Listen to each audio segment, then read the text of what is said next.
All right. Hey, good morning. Or whatever time it is where you are. I have a big pile of runners here on my desk. I decided not to unbox this and take the runners out of the plastic on stream, just to save a little bit of time. But I will go through the runners and show you what's on here. First of all, the artwork on the instruction manual for this MGSD is really, really nice. I like it a lot. We'll set this off to the side and get back to it in a minute. I hope you're doing well today. I am doing pretty good. So, here's an A runner.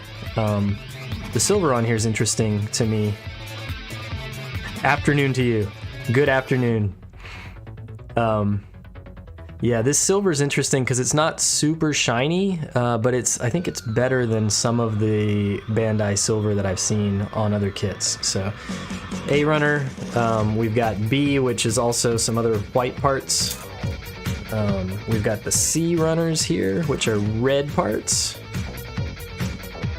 I'm keeping these in order, and I'm going to throw them over here in the empty box to my left so that hopefully I can keep them separate from one another and I don't lose anything. These D runners are a light gray.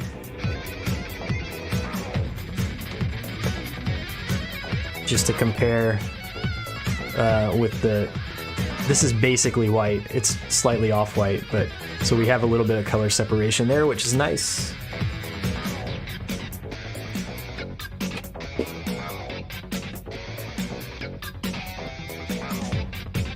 Yep. So those are D, and then somewhere there's an E runner. E and F are these inner frame. So this is the standard sort of slightly brownish gray inner frame color that Bandai uses on most of their kits.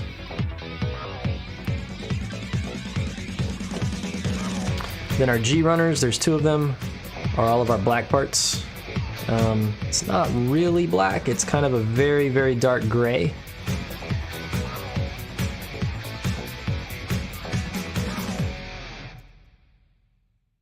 And then two H runners for all of our blue parts. Mostly it looks like backpack for the blue parts, right? Which makes sense.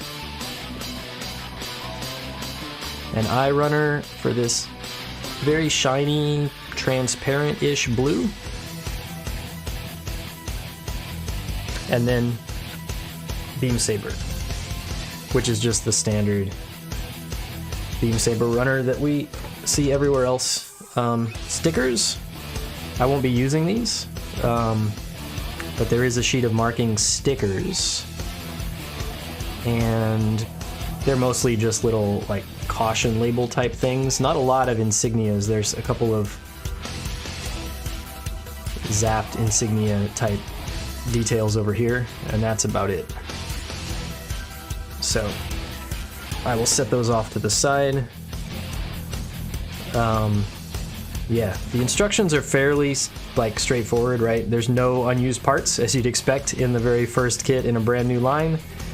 And then, yeah, it's pretty standard construction, looks like. There is a nice center page here in Japanese and English. Everything's translated, and most of it looks like it's just going over kind of the engineering and the motion gimmicks that are built into this, you know, which are obviously going to be vastly improved over every other SD kit that's ever been made. I don't think there's anything else really to look at here. It's just instructions. The last page is probably, yeah, this one's a sticker guide. Yeah, fairly standard. And then a bit of a paint guide on the back, looks like, and some other close-ups of some of the shots. This is interesting to me. I guess we'll see it when we build the head, but it looks like there's some like molded silver detail that sits behind the head camera and the eyes.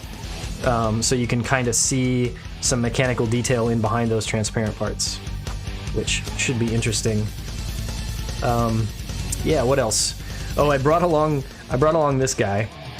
So this is my only other SD kit in my collection currently. I've built another one, but I gave it away. So yeah, this is just the SD cross silhouette RX-78-2, which I built and painted up a while ago.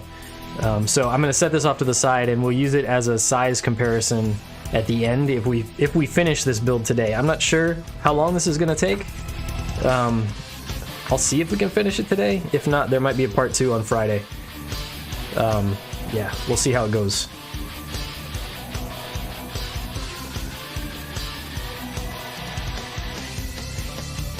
I'm gonna need nippers. Oh, so one other quick aside, I have this very, you might have seen it on streams before.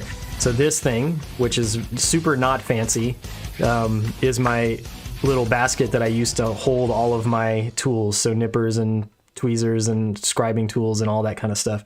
I was recently gifted a 3D printer, and so yesterday I designed a new tool caddy that will sort of custom designed to hold all of those things. I haven't printed it yet, and I was going to print it this morning, but I don't want the printer running, making noise in the background while I stream. So this afternoon, after the stream is done, I'm going to start that thing printing. So hopefully I'll have a new tool holder at some point in the future that all of the things fit in a little bit nicer. That should be fun. And the first part that I've cut out is already this thing with the detail that goes behind the eyes and the head camera. So I guess we'll see how that goes fairly soon here.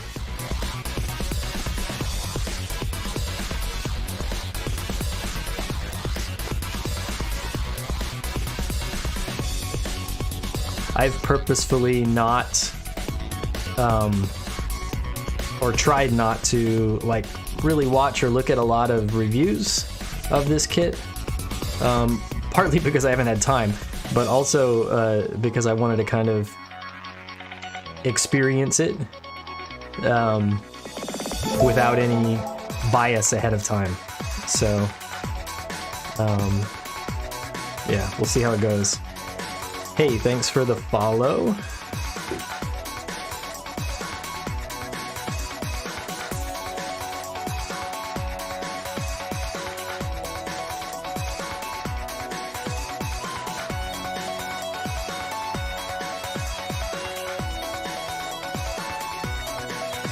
Yeah, and actually I was planning on getting this kit, but I was not planning on getting it quite as quickly as I ended up getting it. I went to my local hobby shop, well, sort of local hobby shop, yesterday to pick up some paint for another project, and they happen to have this there, so I picked it up while I was there, and since I had it, I figured I would stream a build. So this is cool. The black outline around the eyes just fits on over here, and then I think we have individual clear yellow parts to go in there for the eyes. And we do. They're here on the A runner.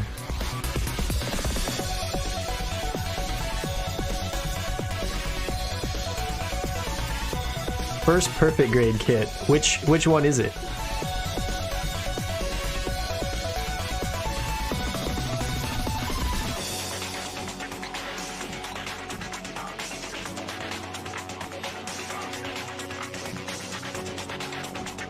Exia? Okay, cool.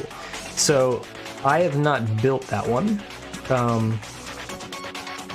but I think if you've built other kits, you know, there's not really anything different with a perfect grade other than just the size and the number of parts. So as long as you're used to just following the instructions and, you know, taking your time, being careful as you go, it should be fine. Did you get the Exia that has the lighting kit with it, or is it just the Exia without the lighting? Alright, so those are very cool, these little eye bits. They fit in there nicely. They don't seem like they're gonna fall out once you get them in place. They're a bit small.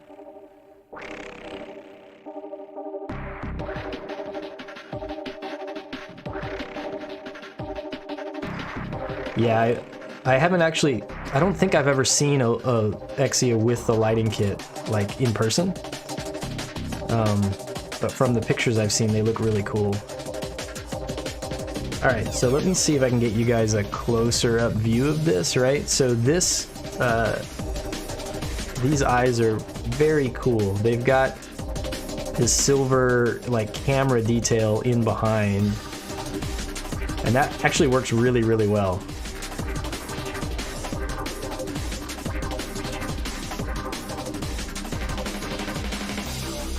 Yeah, this is the brand new Master Grade SD. So I'm interested to see, like, I assume they'll continue the line as well. It's weird to me that they chose the Freedom Gundam as the first one in the line, and I'm interested to see what they do next.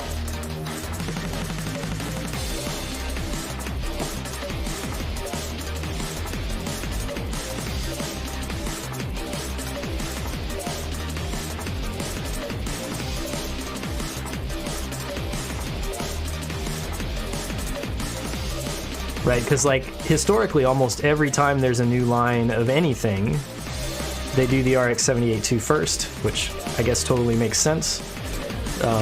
This time they didn't, which is weird.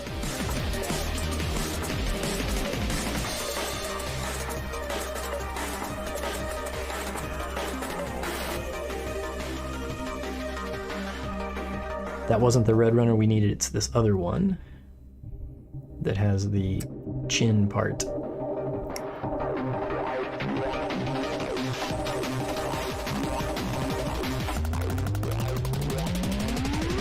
Yeah, so I don't really have a guess as to what mobile suit they might do next for this one, or for this line.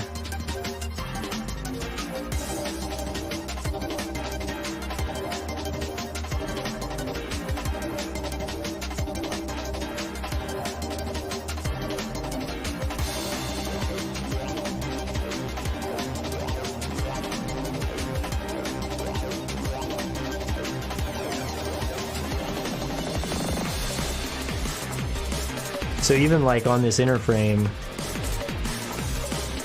for the back of the head, there's, you know, all the mechanical details. So like if you built a recent real grade kit, like the real grade Hainu or one of those, and you've seen the amount of mechanical detail that they mold into the inner frame for like the legs, especially of that kit, this is similar in amount of detail here.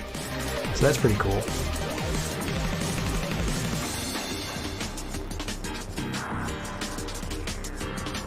Yeah, I mean, maybe that's why they chose the Freedom. Maybe it's just because, you know, it's more interesting, right? It's got the nice. I'm pausing to see how this fits. That's a little strange looking, but it works once it gets pushed into place here. Maybe they chose the Freedom because of the, you know, the backpack and the opportunities to do cool articulation gimmicks with the way that the backpack opens, the wings on the backpack open up, and the guns on its hips and all of that kind of stuff.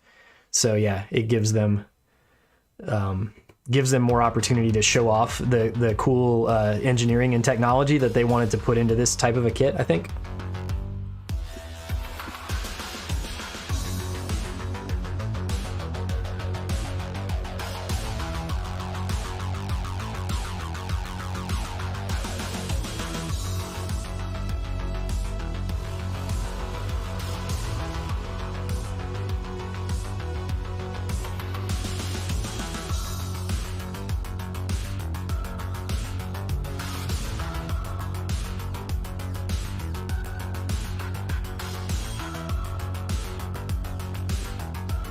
Alright, so this is interesting. This is the camera for the front of the head, but it's also the one for the back of the head, and it actually slides all the way through.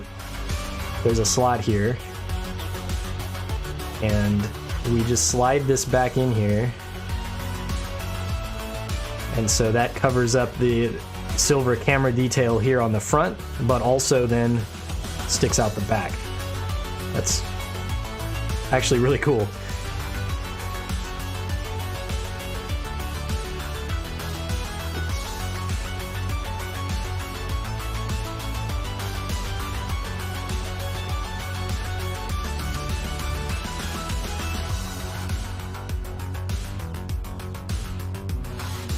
Oh, these nippers are an old pair now of God hands, which are,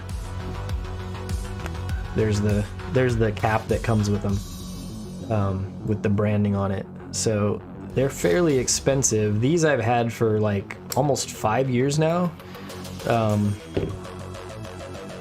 So they're getting a little dull, but they work really well.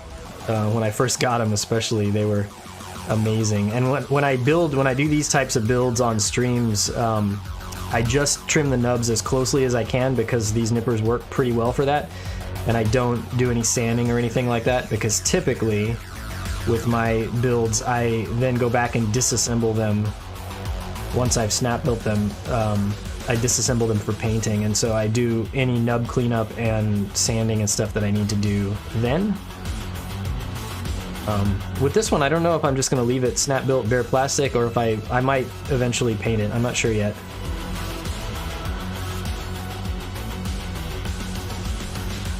Yeah, this one definitely does that.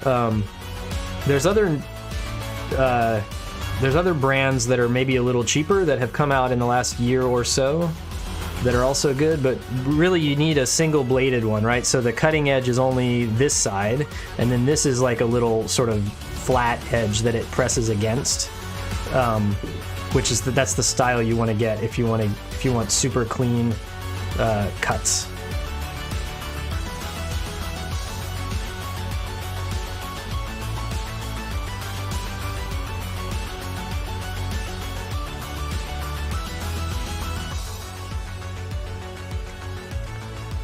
I'm just thinking, part of me wants to like build this out of order of the instructions, and because like now we have basically an inner frame for the head, and we're about to put some armor on the outside of it, and I was just thinking, do I want to instead skip and go out of order and build the inner frame bits just, you know, by themselves for all the different components first and see what that looks like? But I think we'll just follow the instructions today.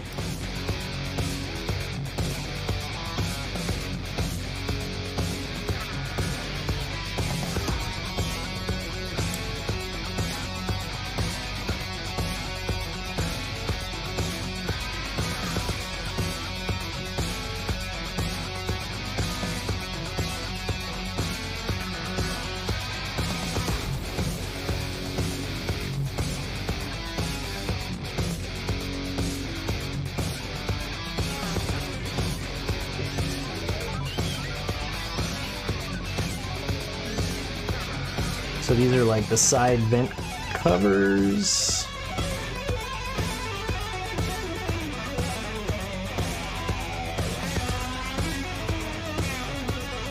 Yeah, these bits are not gonna actually, like, they don't clip into place. They're just sitting here kind of loosely. They'll be fine, I'm sure, once the rest of the parts go on, but they're gonna constantly keep wanting to fall off while waiting for the rest of the head to go on. Oh, I did it out of order, no wonder. So it needs the sides first, and then those press into place just fine.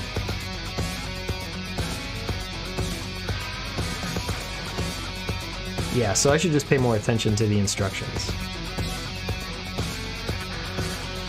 I mean, that's kind of the cool thing with these, most of these Bandai kits, right, is that they fit together so well that you can build them out of order, and if you need to remove something temporarily to put something else on that you missed, it's easy to do.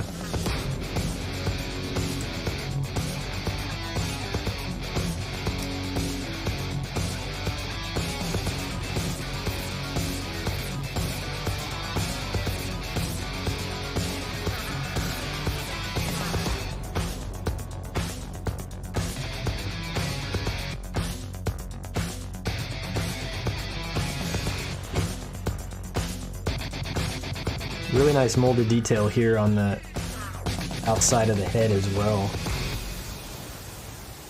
Alright, so let's do this in the correct order.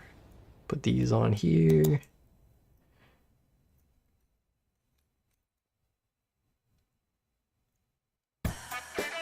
So when I was looking at the runners ahead of time, it seemed like this was going to be smaller than other SD Gundam heads. But now that I'm like assembling it and holding it in my hands, it seems roughly about the same size. We'll compare it to that SD cross silhouette that I have sitting over here to my right in just a minute. Let's see how it looks.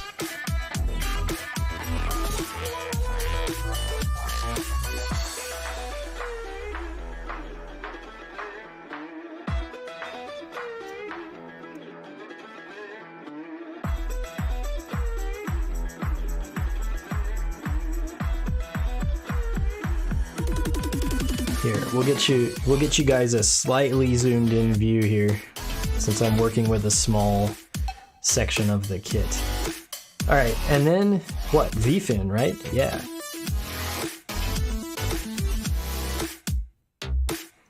So I think this is our one and only yellow part in the entire kit.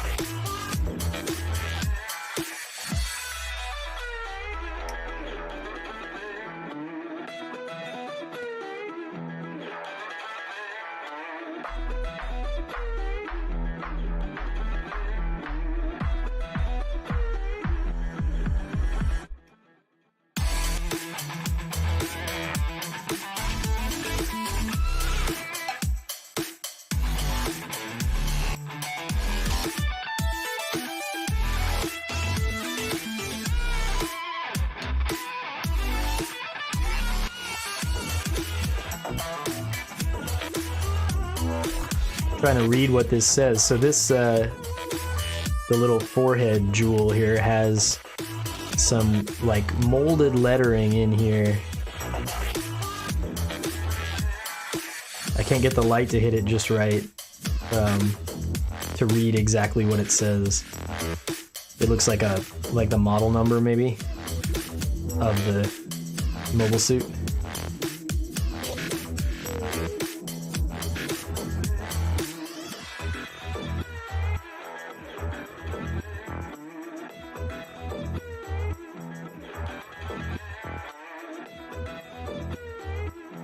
Yeah, I'm trying to remember. I built, I don't have it anymore because I gave it away, but I built the SD Cross Silhouette Zeta Gundam. Oh, here, I have an idea.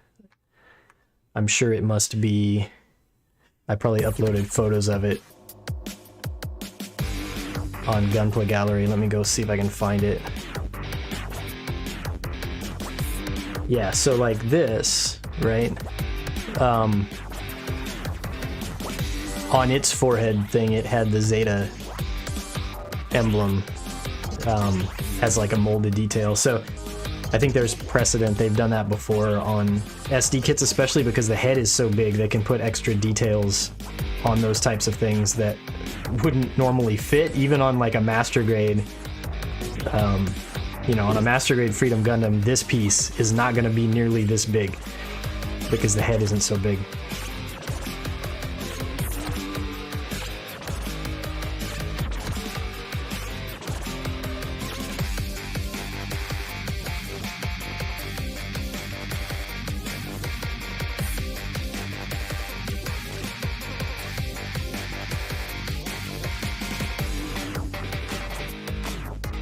Yeah, I'm dropping runners and launching pieces across the desk, but don't worry, I found it.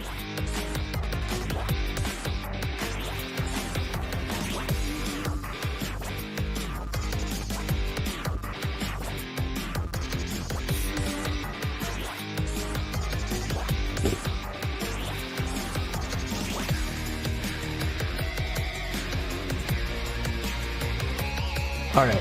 So I think we have all the parts we need now for this. The yellow bit goes first.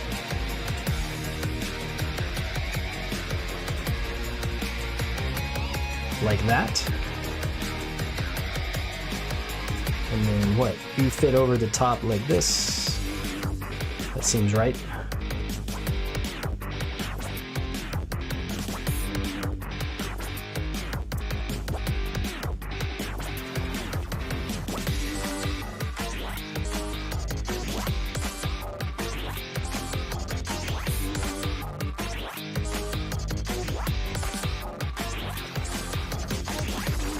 interesting. So that silver part we put in,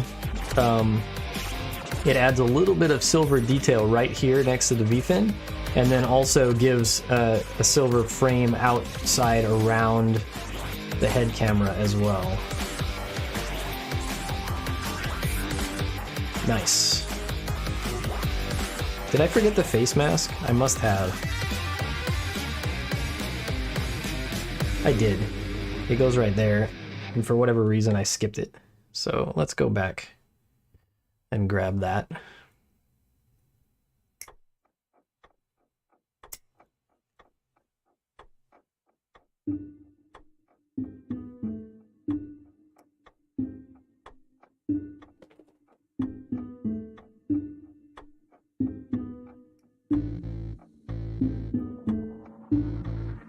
Yeah, you're definitely welcome to sign up and upload your builds there. I found that it's pretty cool because it helps me sort of keep track over time of my collection, like all the things I've built, and kind of see my own progress, right? Because I look back at some of my early older builds and I'm like, wow, you know, I think that my skill has improved quite a bit, and so it's cool to sort of see that over time. All right, there. Now he has a regular face.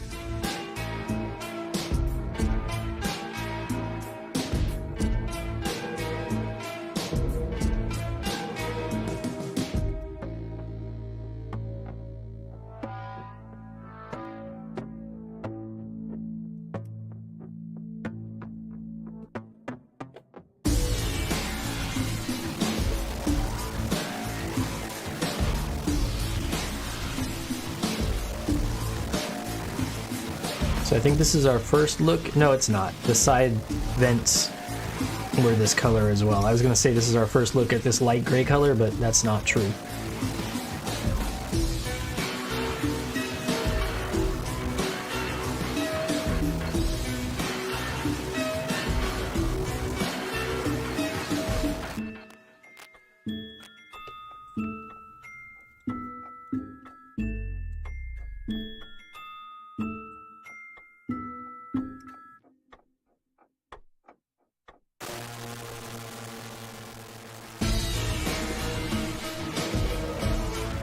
Alright, does order matter? Yes, it does. Let's do this one first.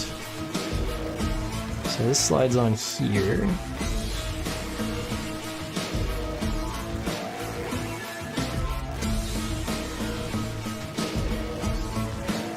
Yeah, this is real good. So no visible seam lines that are in bad places really anywhere. This one on the back of the head they hid in this inside of this detail. So that's great. Some of that inner detail on the back of the head actually ends up showing through the outside, the armor on the outside, so that's nice as well. I think this is the end of the head, right? Turn the page, yeah. So this is the head completed, and again, if I get a close-up and I catch it in the light correctly, you can see the little camera details shining through behind the eyes and the head camera. That's really cool. I like that a lot. All right. Oh, and I said we'd compare size, right? So here is the cross silhouette RX-78-2. And yeah, as far as head size goes, they're roughly equivalent, I would say. So to a similar scale. Yeah, although the eyes and like the facial features, the mouth and stuff on this one, the new Freedom, are a little bit smaller than what you see on this old one.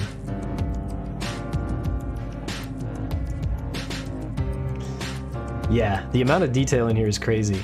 I mean, yeah, I think, you know, with this whole line, what they've basically done is they've taken all the technology that they've figured out over the last couple of years with regards to the RG line, which has let them, you know, figure out how to mold really small parts that still fit precisely and have lots of detail, and then they've just applied that to an SD type of a scale.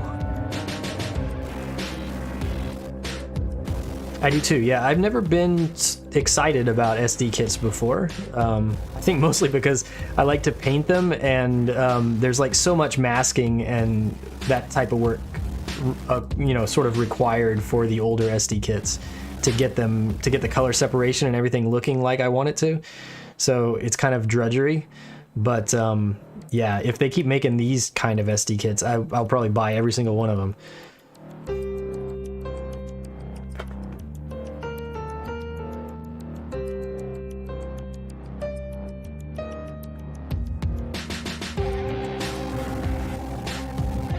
Alright, so the chest is next. I'll move this over here so that the instructions are kind of in camera, just in case you're curious.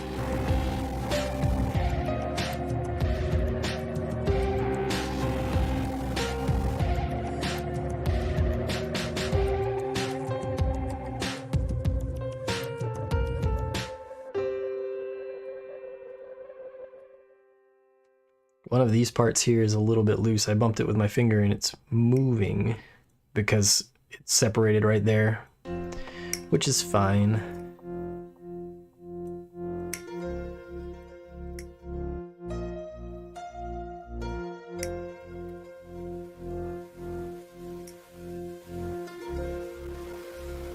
What else do we need? 14.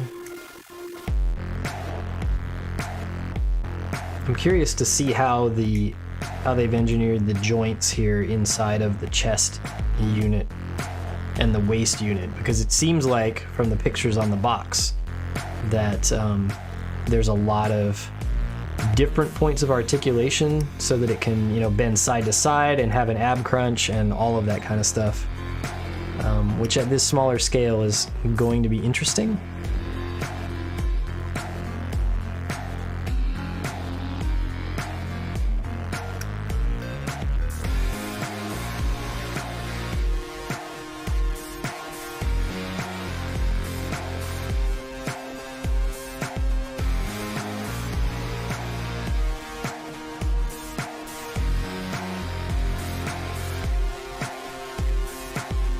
All right, cool. Hey, thanks for stopping by.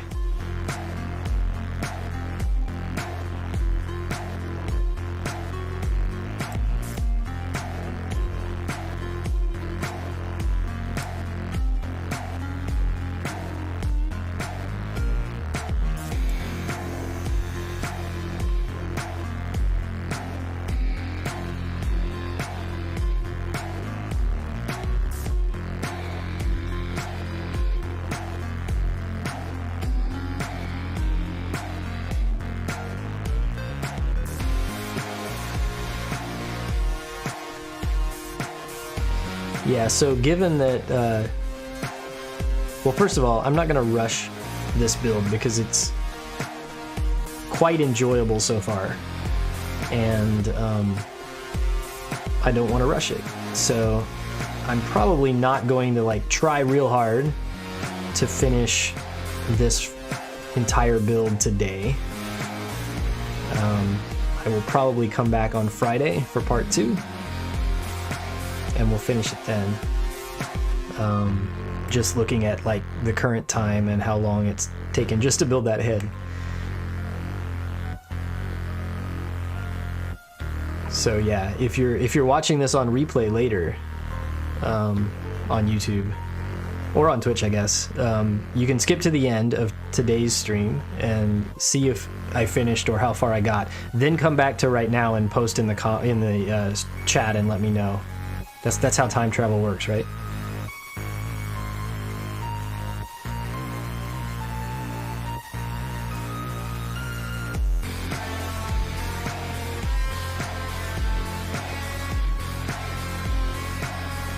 I'm watching the chat to see if a time traveler just did that.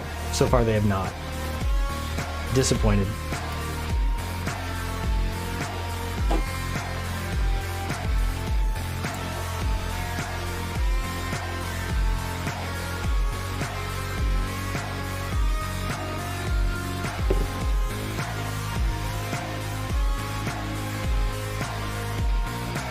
So this part is very strange because it has like a ball joint internal to the part there, and this actually fits in like this onto that ball joint.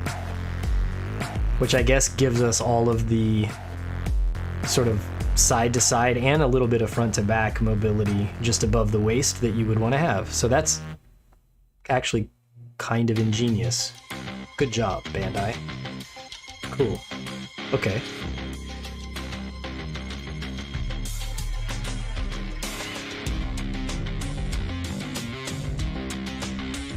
Yeah, that makes a lot of sense, actually. You get a little twist from that, a little side-to-side motion. All right, I'll stop messing with it because it'll make more sense once we get the outer armor on there and it's got more structure.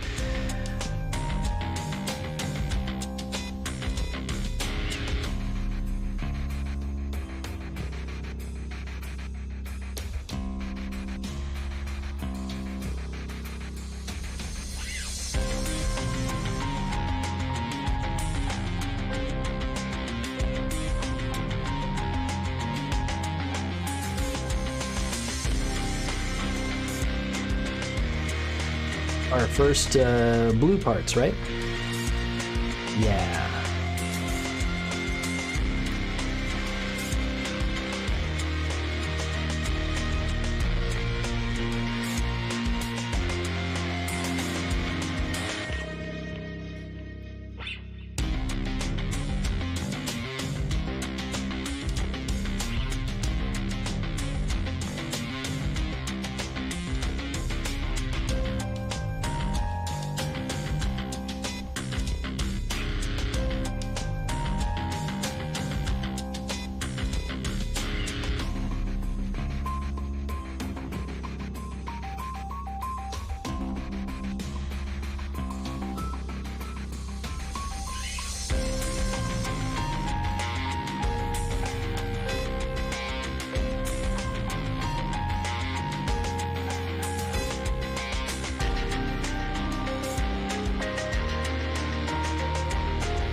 So the instructions are like really calling out how to put these two blue parts on. I mean, it seems very straightforward to me, so I'm not quite sure why.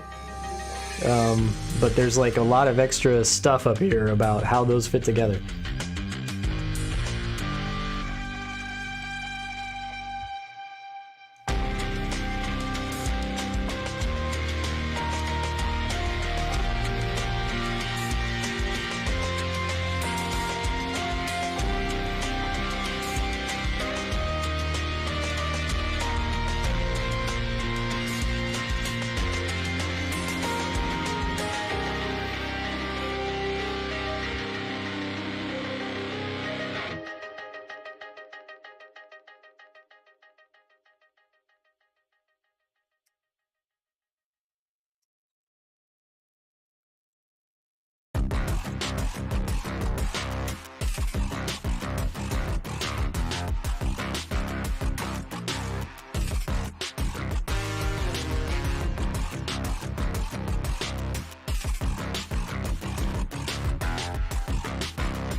Oh, nice. The this is like the sort of collar part that goes around the neck.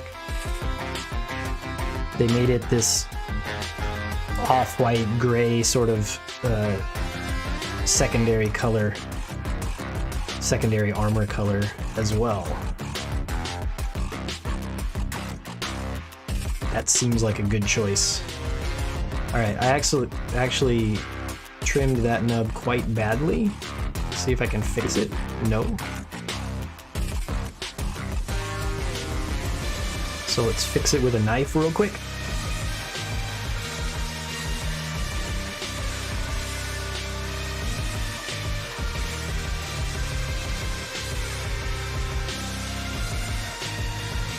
There.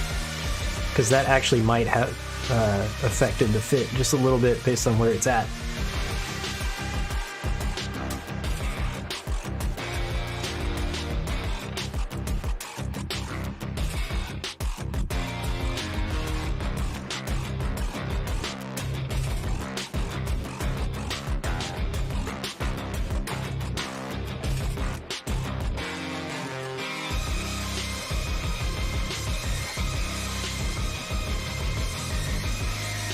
Alright, what we got? Front to back doesn't matter. This is the same. Yeah, so this neck piece is the same on the front and the back, so it doesn't matter which way we snap it in here.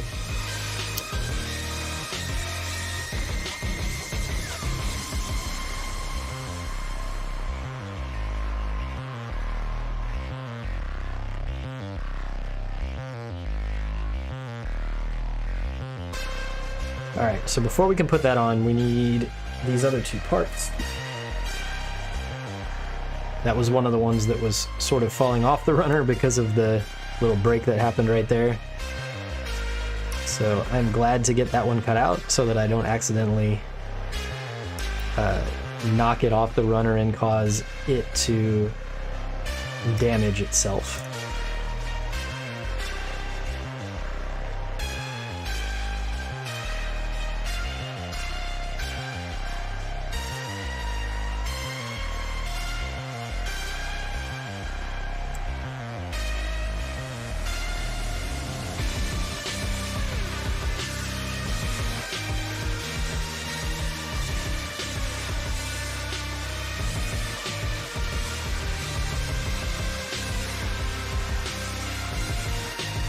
I suppose I could have looked this up. I could go look it up right now. I'm not going to, but I'm wondering how many pieces on average that a regular SD, maybe like an SD cross silhouette or kit like that, in the past has included, compared to how many pieces this master grade SD has. Because definitely just based on the number of runners, it's so much more than we've ever seen before.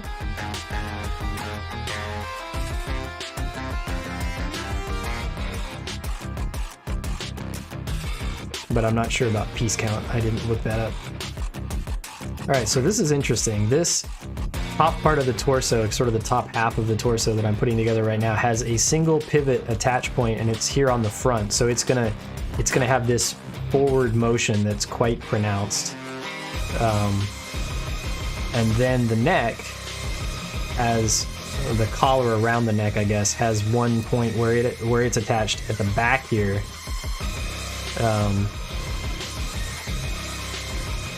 So it can then pivot back up this way when this pivots forward.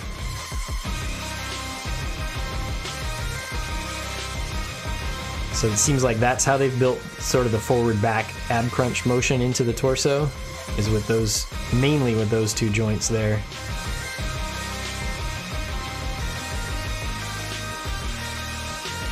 Seems nice and solid.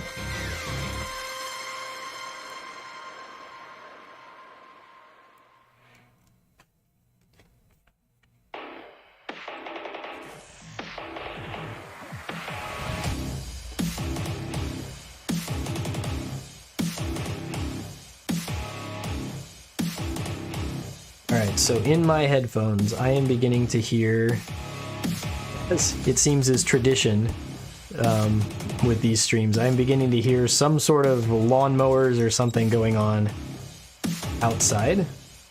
And because my studio is in my garage, there's not a lot of sound dampening. And so I don't know if the microphone will pick those things up, but if you hear background noise of lawn equipment, it is, I guess, one of my neighbors mowing their yard, probably, although it sounds kind of like chainsaws, so I have no idea what they're doing.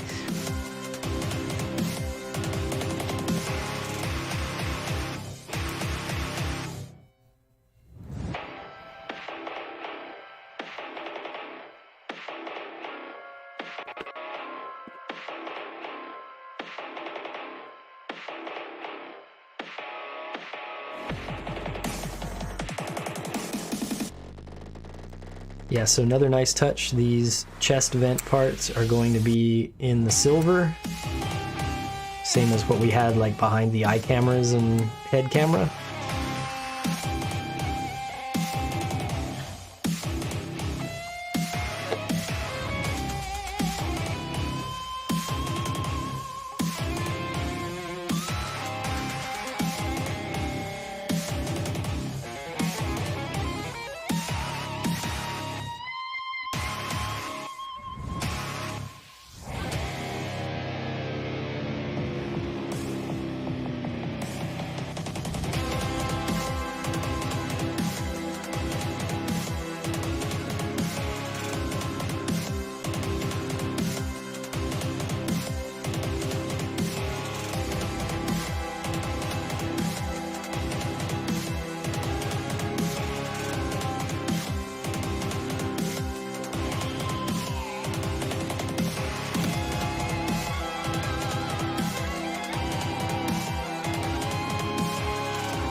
I guess I forgot that the Freedom Gundam's design, like I built the master grade probably at some point. Yeah, that must be the Freedom Gundam that I've built that I'm thinking of.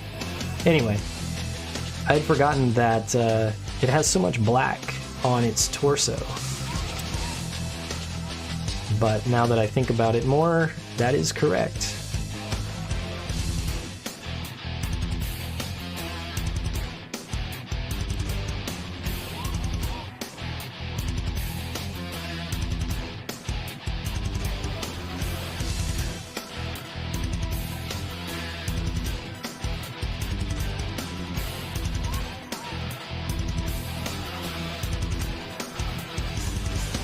Right, so these are the sides that go under the arms here. And then this is going to be right here on the front of the chest. If I turn it the correct orientation, that would be awesome.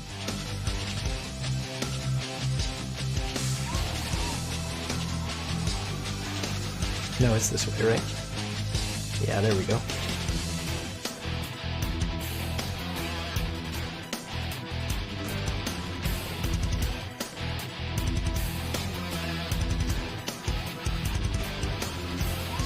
Right, and then it has the little red detail here. I guess we're not there yet, though.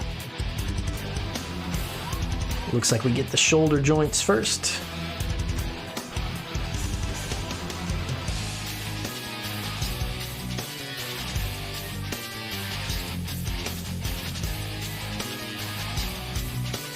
Three, four, five.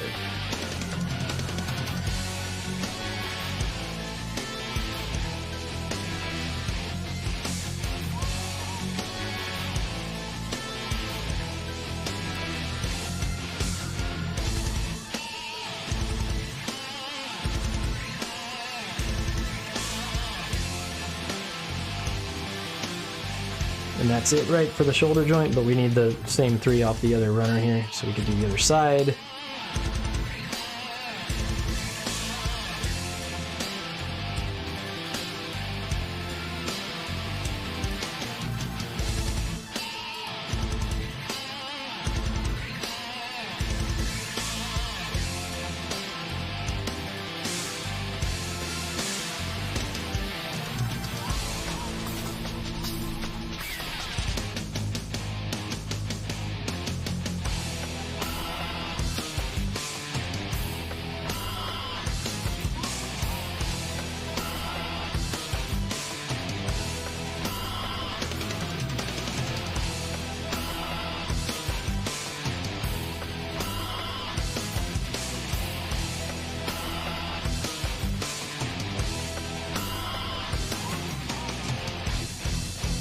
Yeah, so as I mentioned earlier, the trip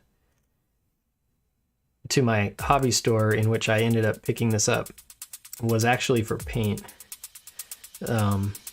Because if you've been following along for a while, I was working on that Zero Gravity Judge build, and it's almost done, but I had run out of couple things. I had run out of some of the SMS metallics, the ones I had used for the inner frame. I needed more of those to paint the display stand. And I had run out of a couple of the shades of metallics that I had been using, so I went to pick up a couple more of those, and then I decided with that kit to use SMS's gloss top coat as well. Which normally I top coat my kits in matte finishes, but with that one, because it's so shiny and that's just kind of the look that I wanted to go for, I decided to go with a gloss top coat, and so I didn't have quite enough. So I needed to pick that up as well. So yeah, I went for those paints and then saw this there and thought, hey, I should pick that up as well, because it's something that I had been looking forward to getting anyway. Alright, so this is the standard sort of shoulder joint design that you see in like real grades and master grades, except that it has a ball joint here to connect it into the torso. So it's a little bit different in that way, but otherwise it's a very similar style design for sure.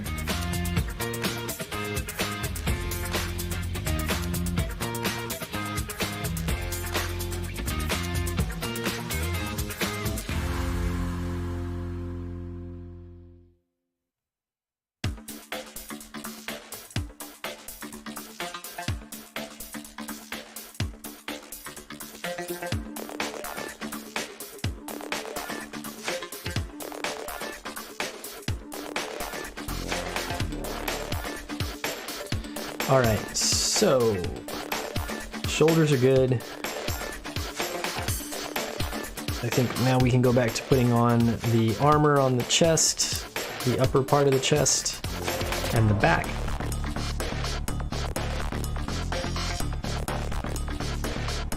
I'm gonna look ahead a couple of steps and grab all of the parts off of this G-runner that I need, which I think includes this one here, because this is the top of the cockpit hatch area.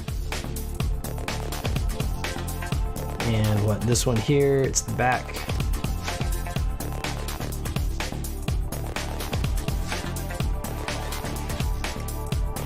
That might be it for now. Yeah.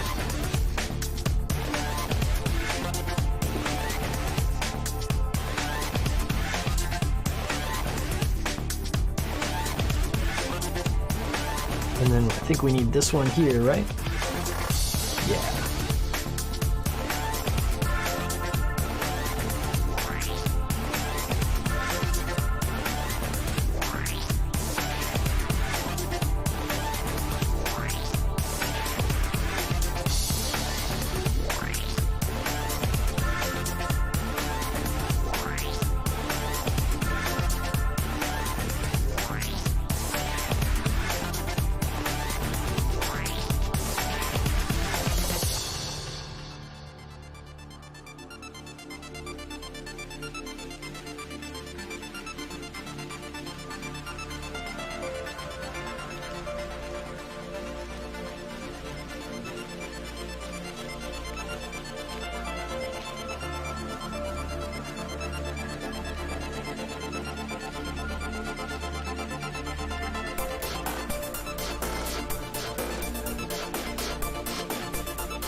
So I've also been thinking ahead for after that zero gravity judge is done, which now that I have the paints should be fairly soon.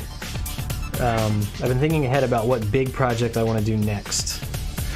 And I think that it's finally going to be the Master Grade Virtue, which is back there on the shelf behind me. It's already built. But it needs to be disassembled and detailed and painted and reassembled to match the style of my Dynamis and Furios that I built. It's been like a couple years ago at this point with both of those, right? Yeah, so I think that's going to be the next big project.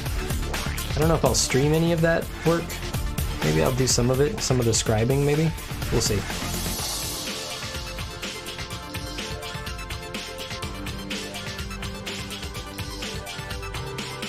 Do those fit together in some way that locks them in place? It seems like there's a little tab there that wants to go under this, yeah? Yeah.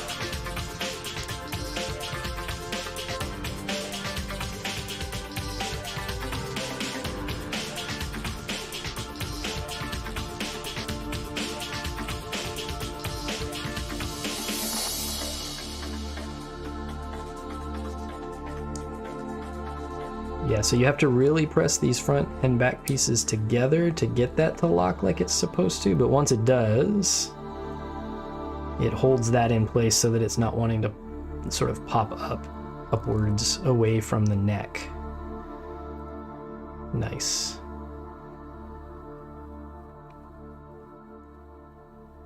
Cool. All right, and then we're going to put these two bits on the front here.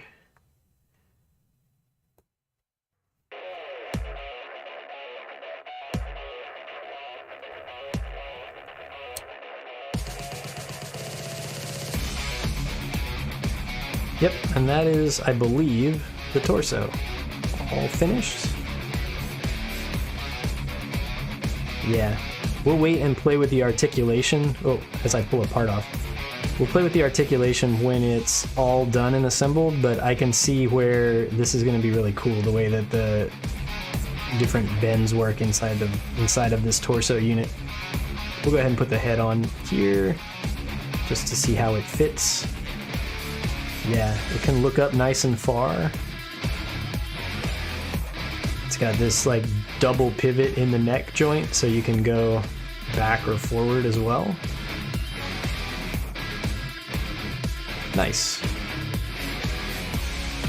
Scale-wise, we're still similar-ish to the SD Cross Silhouette, although the torso is a bit taller than the torso of this one, right? So if I line them up waist-wise, then you can see this guy starts to get a little bit taller. I'm sure that his legs are going to be longer too, probably, so he's going to end up noticeably taller, I'm imagining, than you know, SD kits we've had in the past. And that's the one with the cross silhouette frame, you know, the extended version of the frame added as well, that makes it a little bit taller anyway. Alright, arms and shoulders, maybe? Next. Let me get a drink of water.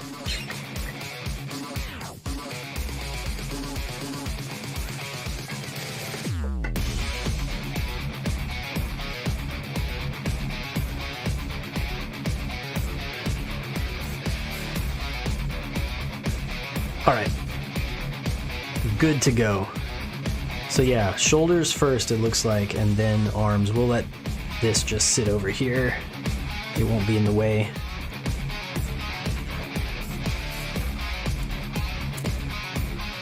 I imagine these runners are going to become fairly well used here, because these are the two matching interframe runners and we're making two sides. Does it want me? Yeah, it wants me to make both of these in parallel, so I think I will do that. Sometimes I make one arm and then come back and make the other one, but let's just do both.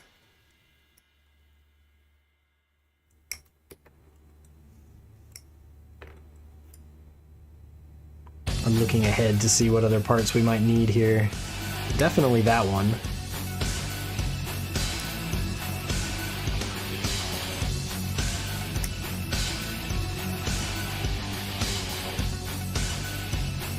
What else? 18?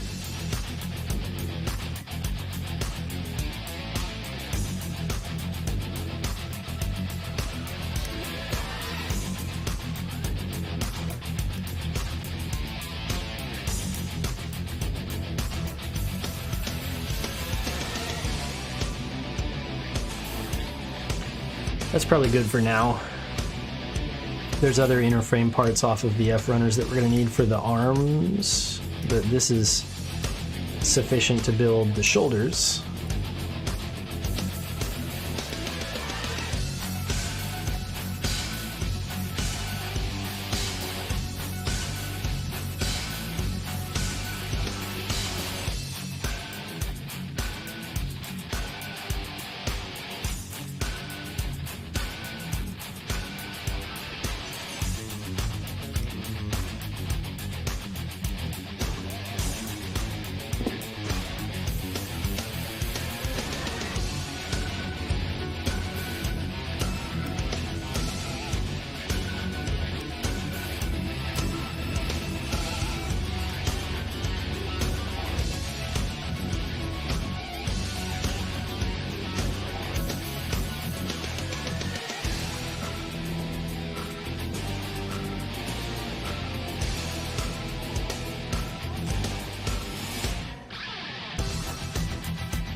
I will say, after building a couple of third-party branded kits recently, I've already gotten back into the routine of, with Bandai parts, every part has 3 nubs to trim.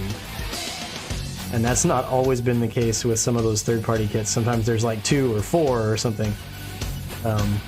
But yeah, it's nice to get in the like sort of the routine of I always know there's 3 snips per piece as I'm going through and trimming those off.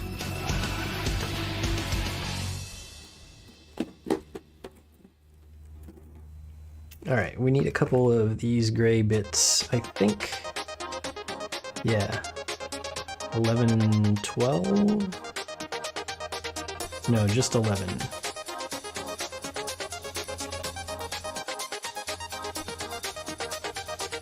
There's some sort of like ratcheted gear type thing going on with this bit right there, so it'll be interesting to see what that is.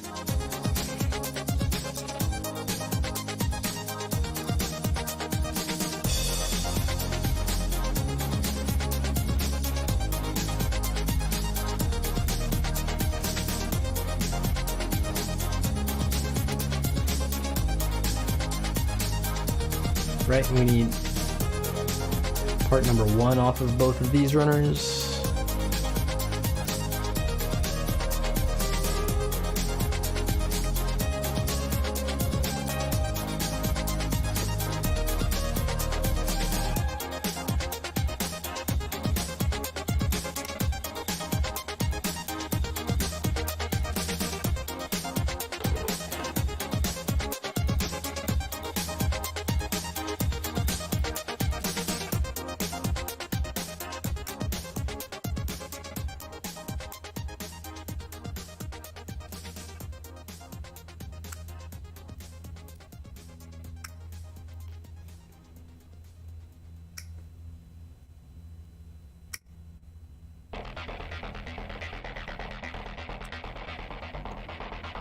I want to be careful with that. There's a nub right on the top of this curved surface there. So I'm actually trimming that one a little bit longer than I normally would because I don't want to cut out. I don't want to flatten that curve, basically. I'd rather have a little bit of excess nub there that I can always sand off later and make it perfectly smooth and curved. Alright, so this goes in here. Same with the other one.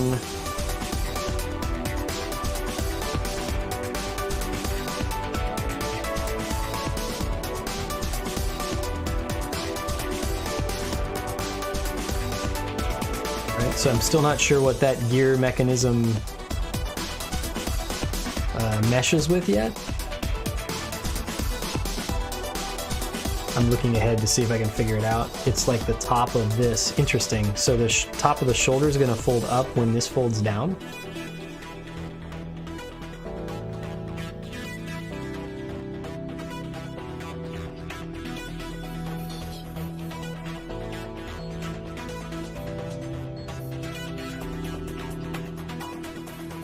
Alright, so we have those done, but I need some other parts.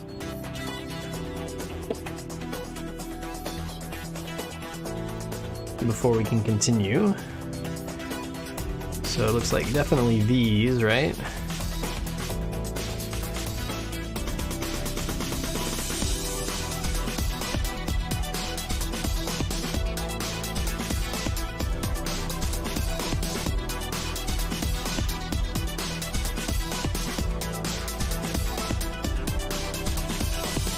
And then it looks like there's a couple more of those gray parts for some color separation on the outer armor here that we have to get.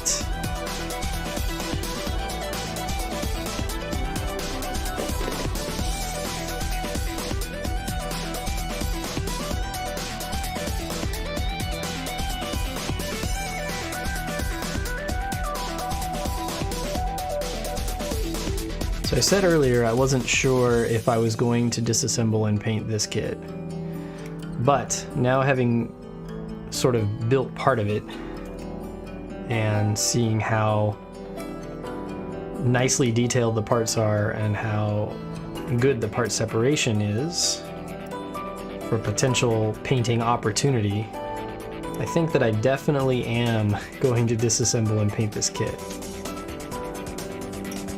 Probably not right away.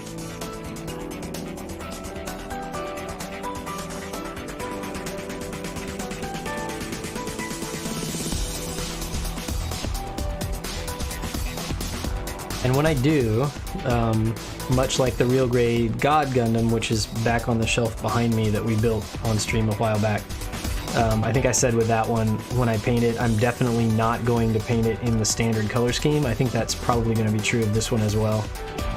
I'll come up with something different.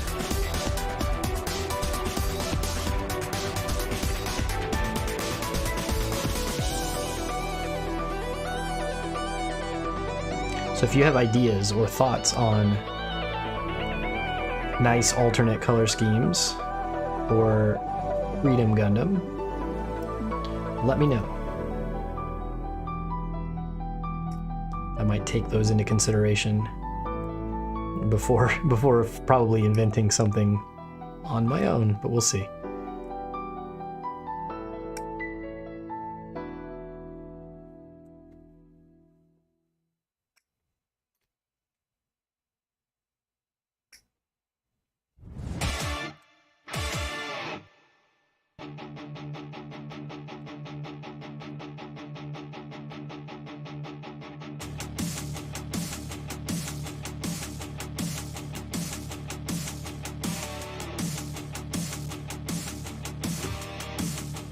Alright, so now I think we have the rest of the parts that we need to build at least the structure of the shoulders. Right, because these pair up with these. If you get the one that faces the correct direction, that's even better. Right, so these snap in there and we get this nice little color separated area on the shoulder flaps. Let's just do them all.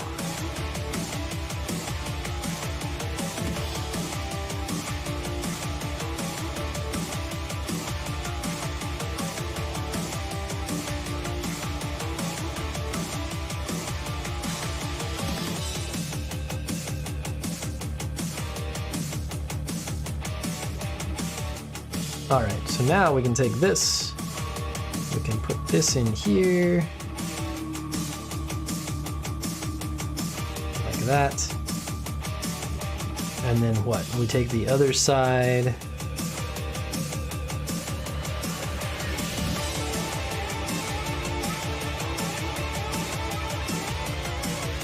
that goes in there, and then we sandwich these together, right? But there's some things that have to go in between first, and those things are somewhere over here.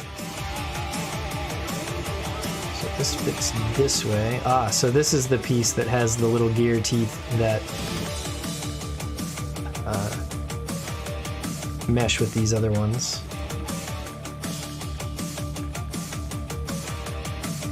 So I think we want that all the way up and that all the way down to make the motion correct. Then we'll put this in here. Now can we snap them together? I believe we can.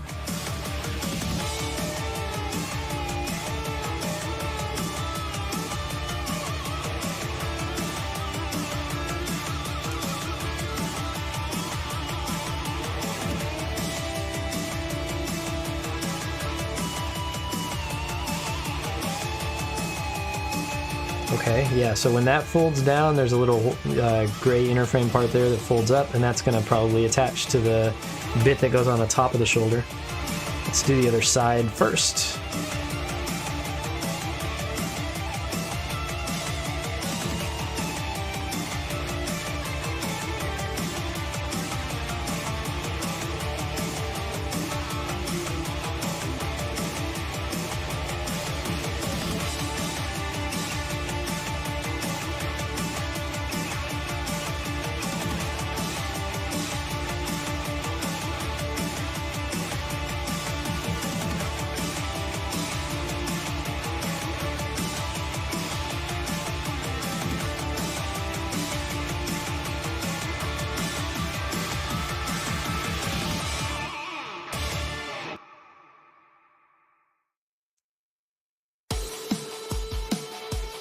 All right, just checking all the motion and everything is good here as well. Seems fine. So it's a small detail, but there's actually, I'm not sure if I can show it on camera here. Yeah, maybe if I zoom in. So the space where this peg fits is actually allows it a little bit of upward motion. So when this pulls down, it actually pushes the peg up just a little and then turns it up. And that's to give it probably the clearance that it needs, because this piece that's going to sit on top of this goes all the way back to there. So the push up causes enough clearance to then be able to tilt up out of the way so that it doesn't hit this area back here. So yeah, little details like that I think are pretty amazing when you look at how Bandai engineers these kits. All right, what's next?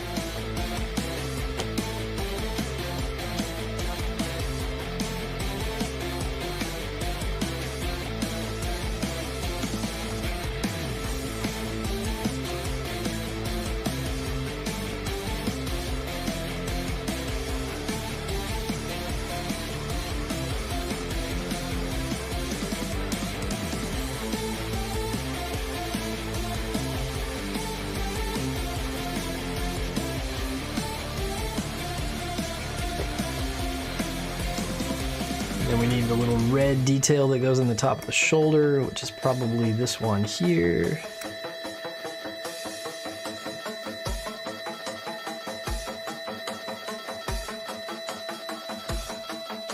So this is a bright red, but I'm just looking at the preview on the camera. I think it's coming out on camera even brighter than it is in real life. So if you're looking at this and thinking, wow, that red is really, really bright red, it's not quite that bright. Although it is a nice, like, primary red color for sure.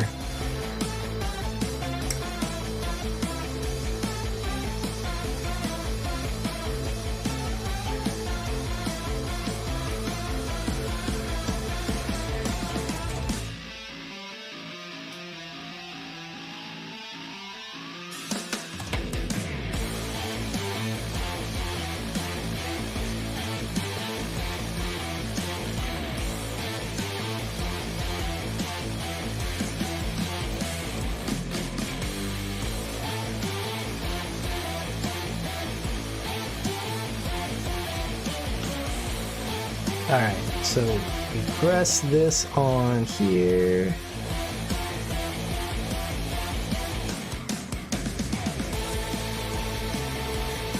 It'd be cool if I could line it up correctly. There we go.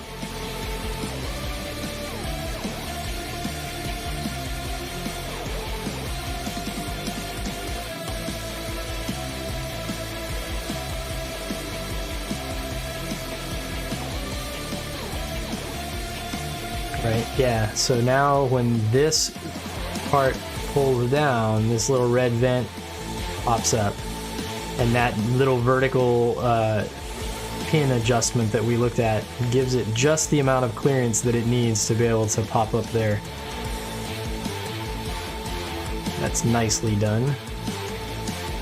And then these side little flaps on the shoulders as well, they pull down to move and then they push up to lock in place. So in this position, with everything locked in place, the shoulder seems like it's one like big static piece that doesn't move at all. And then when you like pull these down, then you get some front to back motion. And when you pull this down, you get that nice little gimmick there as well. Cool.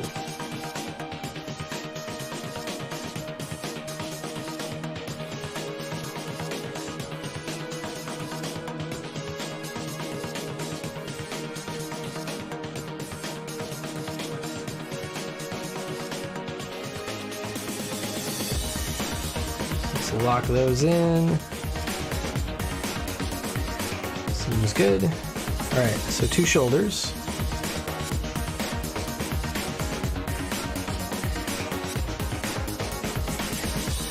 My pile of nubs is getting large. I don't remember where I put the little vacuum cleaner. Ah, here it is.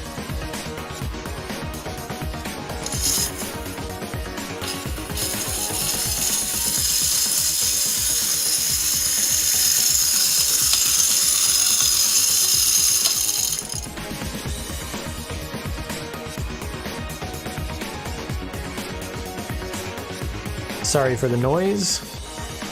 Sometimes the microphone picks that up and sometimes it doesn't. I thought I had it tuned so that it would not, but it looked like that time it did. So, yeah.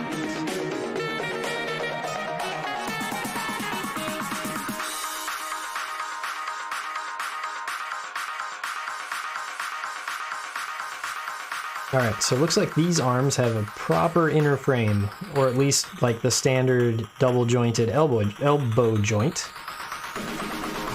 Yes, learn how to speak. 21, 25, and 26.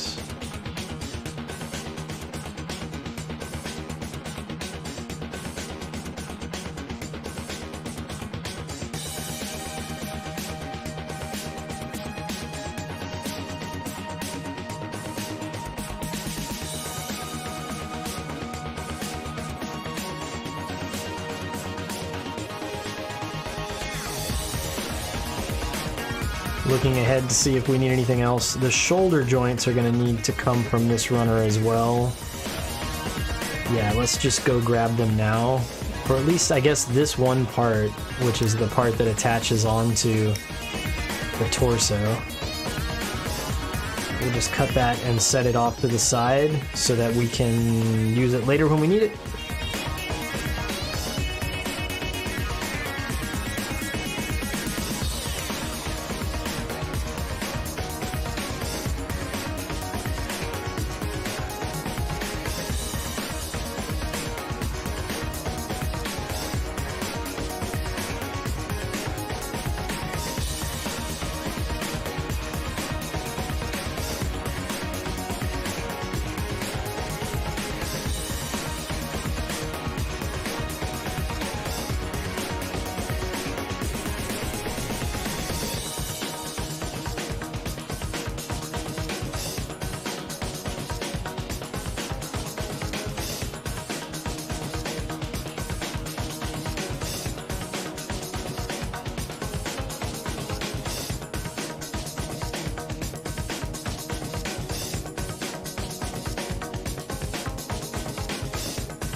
Alright, so time check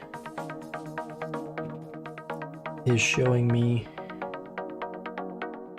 an hour and 20-ish minutes we've been working so far. So I think probably that I will finish these arms. That part we're going to need later. Same with this one. I'll finish these arms and hands, probably. Wow, I'm just looking at the instructions and it actually has hands with articulating fingers. I guess that makes sense, but it's a little surprising again for an SD. So I'll finish those, the arms and hands, and then we'll probably stop for this stream, and then we'll come back on Friday. I wish we could come back tomorrow. I think I'm too busy tomorrow. I don't think I can come back tomorrow. So I think we'll come back on Friday with part 2. And we'll build the legs and torso. I'm not sure how complicated the backpack's going to be, so I don't know if I can do legs, torso, backpack, and, you know, complete the whole thing in part 2 on Friday. I probably can. We'll see. Yeah, we may have to do legs and torso, or legs and waist, I mean, on Friday, and then wait and do backpack like next week, Monday or something. We'll see how long those other bits take. So this is our double jointed elbow. Seems fairly standard. You go this way, right? Yeah. Yep, so this is it all the way straightened out. And then all the way bent. So yeah, we get like a full bend more than you would probably need. Very good.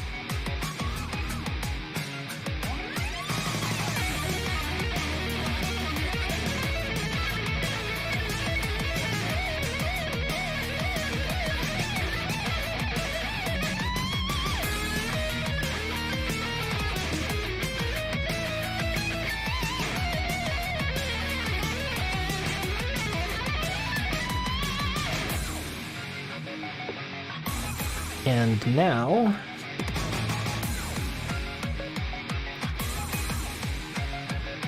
yeah, so like,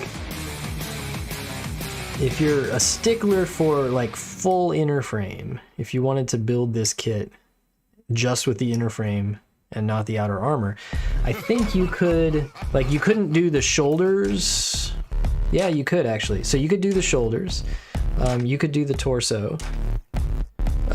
But this part we're about to do here with the forearms, I think that this light gray piece here is going to be required to hold the inner frame together, like between the forearms and the wrist.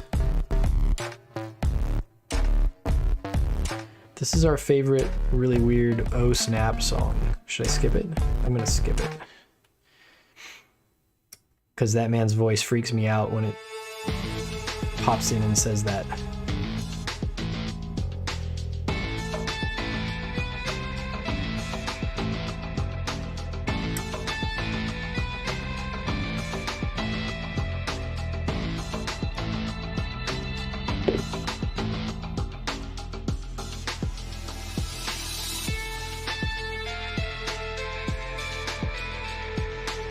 Yeah, so this piece that fits here on the front of the forearm on both sides then has the attach point for the wrist joint. So it would be impossible to attach this guy's hands if you wanted to just build the inner frame and you didn't want to add those two light gray parts on right there.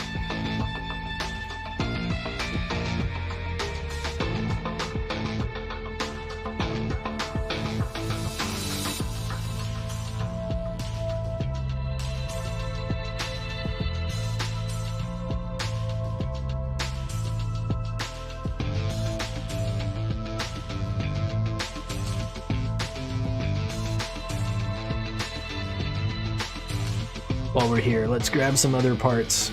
I need this one for the upper arm, and this one for the wrist.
Alright, that should give us some parts to work with for a while here.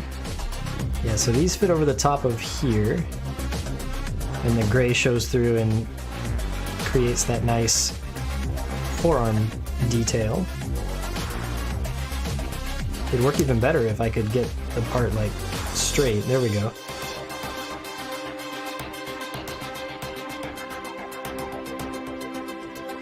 Feels like I've just missed something. Yeah, I have.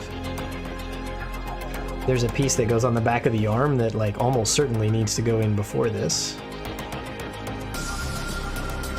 So let's just fix that real quick.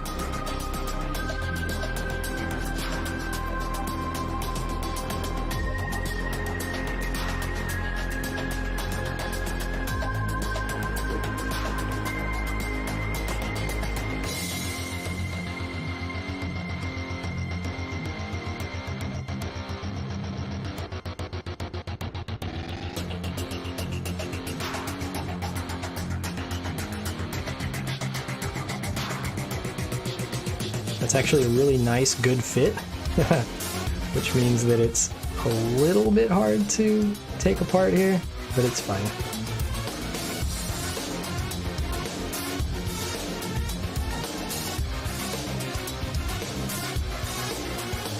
Just being careful not to gouge any edges anywhere.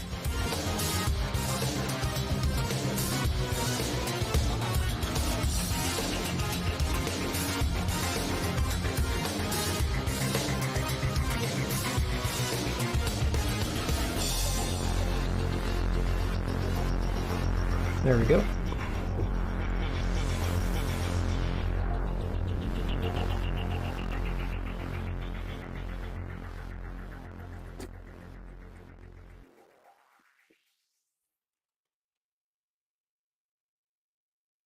This is the part we need.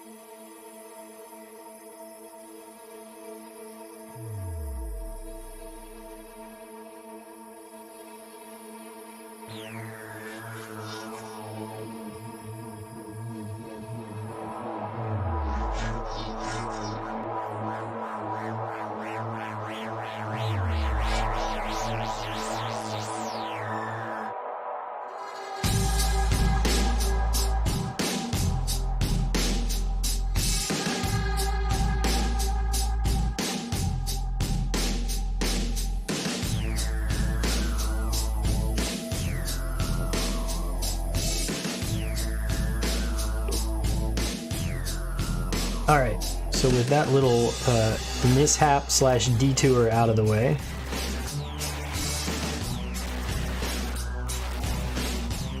let's make sure I put these on correctly, yeah? Should go this way. Yeah, that seems right. Okay.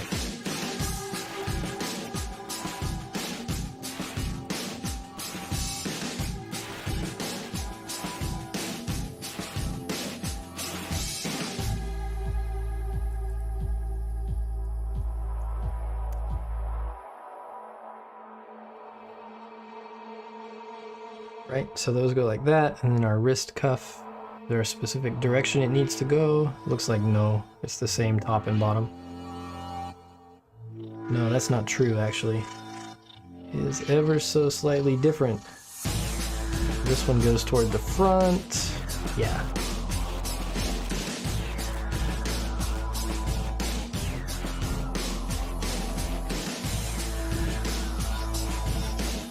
What? No, it goes toward the back. Yeah, that makes more sense, because there's, so the hole in here for the ball joint for the wrist is just ever so slightly angled toward the front of the arm.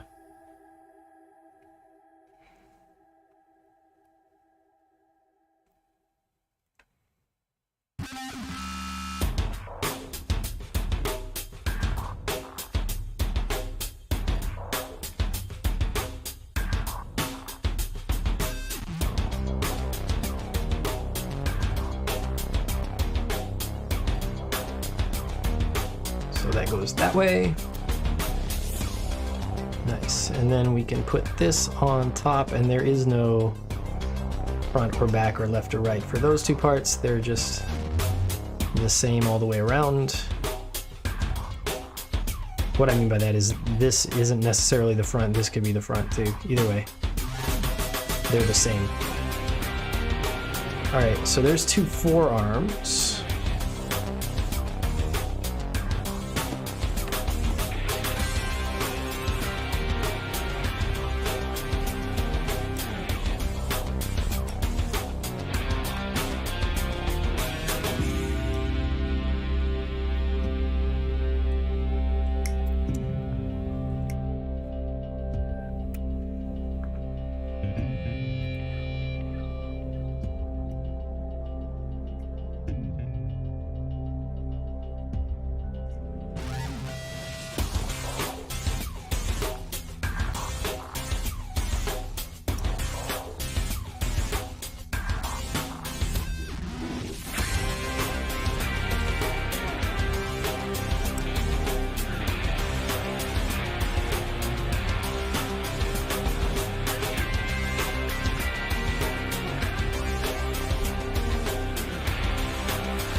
Alright, and now with these two parts we saved from a long time ago, we should be able to finish out the shoulder joints. It does matter which way these go. These are actually keyed. When we attach the arms, I think it'll become more obvious, but they're designed so that they only... so there's a little notch here that goes... You could put it on upside down and then you flip it all the way over, and that way the arm doesn't pull off by accident. Which is another cool idea that Bandai's been doing with more recent kits.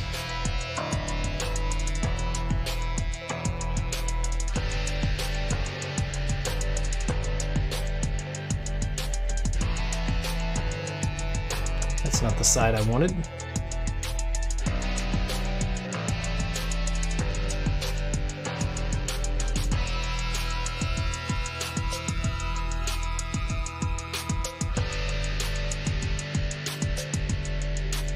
So they built the little sort of shoulder flap piece that's fairly common with these designs. They built it into this shoulder joint. I don't think there was probably a different way to do that. Like on a master grade kit, this little bit here would be a separate articulated piece. Here in SD style, I think this is fine. I mean, it'd be cool if that was a separate piece, but it might not be structurally sound enough to make that work.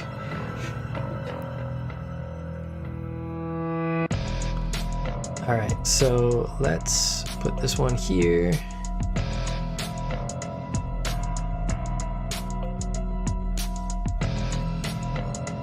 This one definitely snaps in fairly tightly, like it's got a few notches as it snaps down this peg into here, so that's good.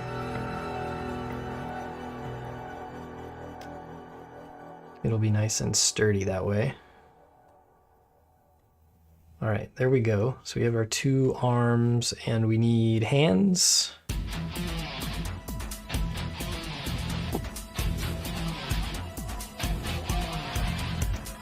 Which it looks like are right here.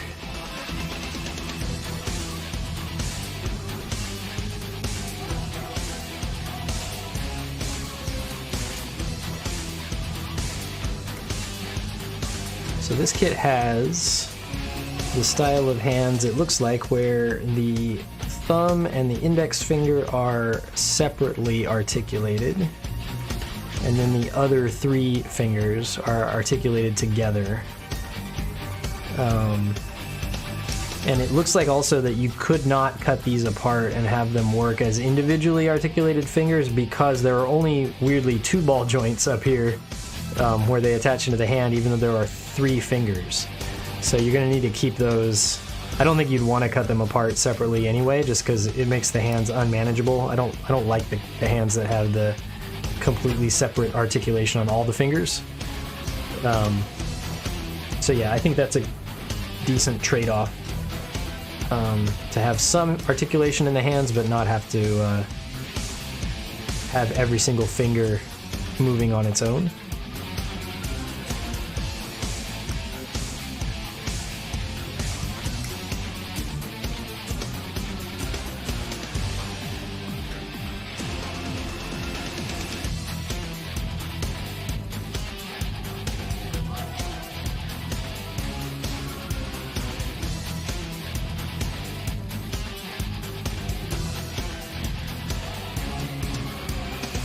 Alright, what else do we need?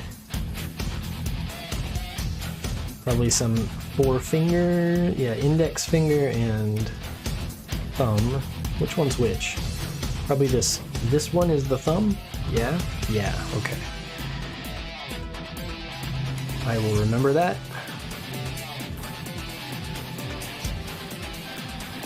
Do I need this? This is probably the wrist joint, so I will just go ahead and grab it. Even though the instructions need their page turned.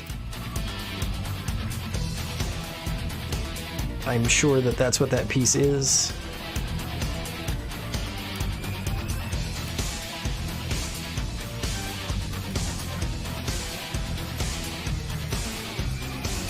Now these finger pieces are generally one of the few exceptions to the rule that I mentioned earlier with Bandai kits and having 3 snips per part. These ones typically only have 2. Which is good because it minimizes the amount of nub marks, visible nub marks you have on fingers. Since they always put 1 down here on the ball joint, you only have 1 that you have to worry about cleaning up later.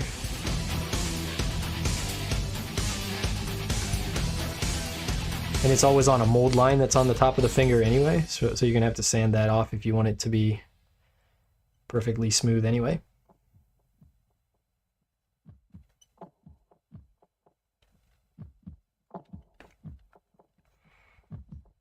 I probably think way too much about runner design and part design and how the parts are positioned and gated and such. I don't know why I care about that kind of stuff, but I find it fascinating to think about. So, all right, we are gonna go with this one because this is the correct hand. And let's see, those look like the fingers we need.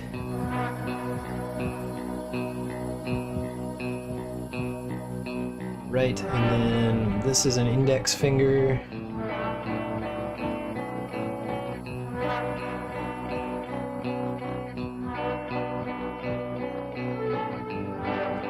And this one is a thumb. Yeah.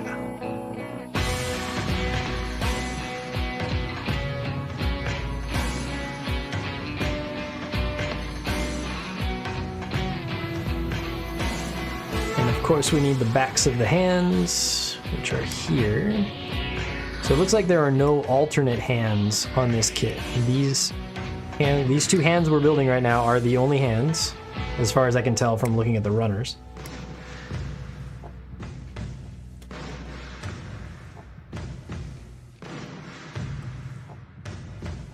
So no, like, you know, separate hands for holding certain weapons or beam sabers or anything like that. You just use these with the finger articulation that you get and do the best you can. Which should be fine. So this is the one on this side, right? Because this little detail goes above the index finger.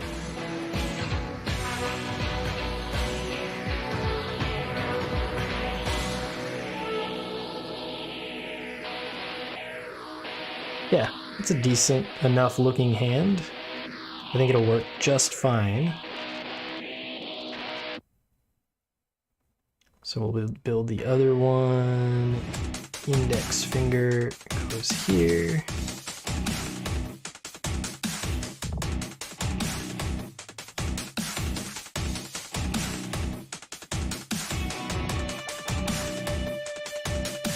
I hope that the wrist joint does not need to snap in before the back of the hand. I don't think it does, because I didn't put it on the other one yet.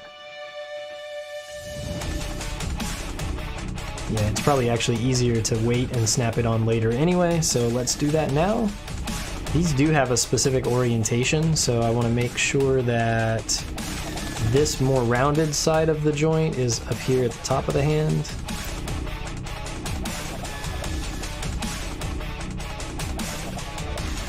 Like this.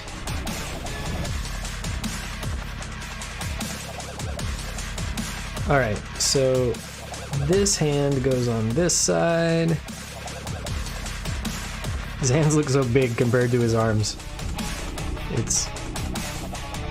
That's just how SD scale works.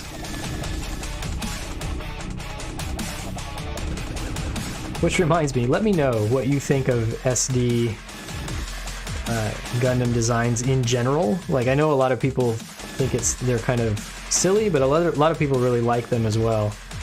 I'm a bit undecided. I like the big heads, but the stubby arms and legs with the big hands, maybe not my favorite.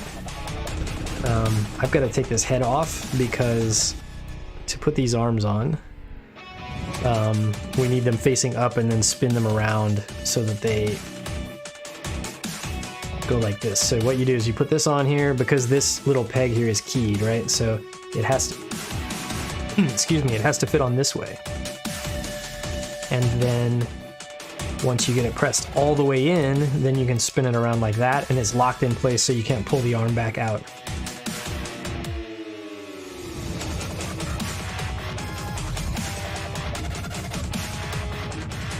So let's see if I can do that on camera so you can see it. So we put it on upside down this way, push it all the way in, and then it spins 180 all the way down like that. Nice and solid. The shoulders aren't gonna like pull out or anything like that. Then we can put the head back on. Yeah. So there's a top half of the Master Grade SD Freedom Gundam. Let's see how we are doing here with, yeah, I mean the elbow articulation is great, right? This comes up like as far as possible, like the forearm armor is almost touching the shoulder there. That's actually really, really good. Well done. And then we've already seen the articulation that happens there in the shoulder with the flaps that pull down and open. We can't really look at torso yet because until the waist is attached, there's not a lot I can do there as far as pulling that out and moving it around. But I can guess based on how the construction went how that's going to work out. I think it's going to be pretty good. Yeah, nice. So we've got the point here for the backpack to attach, and we've got two openings here on the back of the arms, which are going to be for probably the shield. But they're not unsightly when there's nothing plugged into them, so that's good as well. Yeah, I'm happy with this so far for sure. I think still my favorite thing is the detail that's in behind the eyes and the head camera, and how that shines. If you catch it in the light just right, you can see the sort of what they imagine the camera detail to be that's in there behind those areas. Cool. All right, so that is going to do it for today's stream, I think. Yeah, I think it will.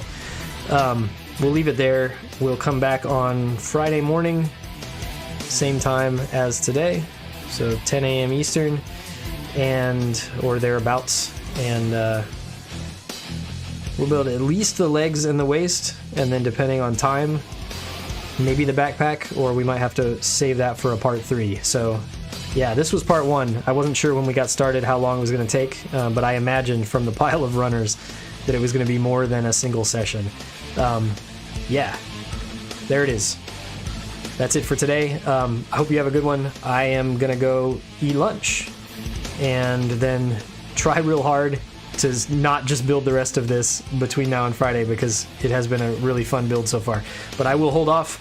I will wait until stream time on Friday, and we will finish it up then. I hope you have a good one. Thanks for watching. See you next time.